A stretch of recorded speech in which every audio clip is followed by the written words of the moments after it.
အသက်20ပြည့်လို့ယဟန်ခံပြီဆိုပါရာဇိကကြပြီးသားယဟန်ပါရင်အဲ့ကိုရင်ယဟန်မဖြစ်ဘူးဆိုတာဟုတ်ပါသလားဖေရတဲ့တန်ခါအရေးအတွက်ပြည့်မီတယ်ဆိုရင်တော့ယဟန်ဖြစ်ပါတယ်တန်ခါအရေးအတွက်မပြည့်မီဘူးဆိုရင်တော့ယဟန်မဖြစ်ပါဘူးနော်နားလည်အောင်ပြောရမယ်ဆိုရင်မဇ္ဈိမဒေသအိန္ဒိယနိုင်ငံမှာ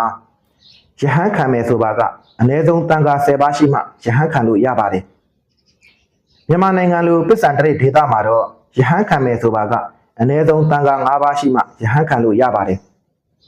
မဇ္ဈိမဒေသအိန္ဒိယနိုင်ငံမှာတန်ခါ10ပါးနဲ့ယဟန်ခံမယ်ဆိုရင်အဆိုပါတန်ခါ10ပါးတဲ့ကတဘာဘာပါရာဇိကကြနေပါကတန်ခါအရေးအတွက်မပြည့်မီတာကြောင့်ယဟန်လောင်းမှာယဟန်မဖြစ်ပါဘူးနော်မြန်မာနိုင်ငံလိုပစ္စံတရိတ်ဒေသမှာတော့တန်ခါ9ပါးနဲ့ယဟန်ခံမယ်ဆိုရင်အဆိုပါတန်ခါ9ပါးတဲ့ကတဘာဘာပါရာဇိကကြနေပါကတန်ခါအရေးအတွက်မပြည့်မီတာကြောင့်ယဟန်လောင်းမှာယဟန်မဖြစ်ပါဘူးဒါကြောင့်ဘယ်သူကပါရာဇိကကြတယ်မကြဘူးဆိုတာကိုမသိနိုင်တဲ့အတွက်ကြောင့်ယဟန်ခံတဲ့အခါမှာတန်ခါများများပြင့်ပြီးယဟန်ခံတာဟာပို၍အကောင်းဆုံးဖြစ်ပါတယ်နော်